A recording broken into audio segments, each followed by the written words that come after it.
May nakitang probable cause o dahilan ng Bureau of Internal Revenue o BIR para magsampa ng reklamong tax evasion sa Department of Justice laban kina dating presidential spokesperson Atty. Harry Roque sa asawa nito na si Myla Roque at Atty. Percival Ortega.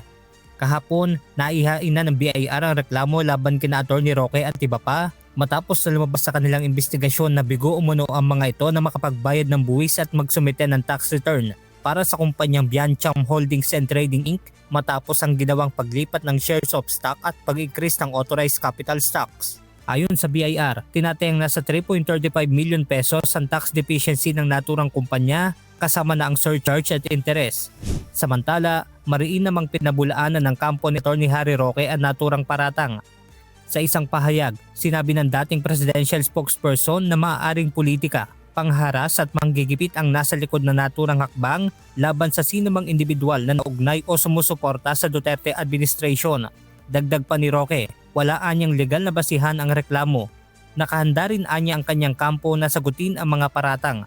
Nananawagan din si Atty. Roque ng patas at pagsunod sa due process para maipagtanggol ang kanilang karapatan sa ilalim ng batas.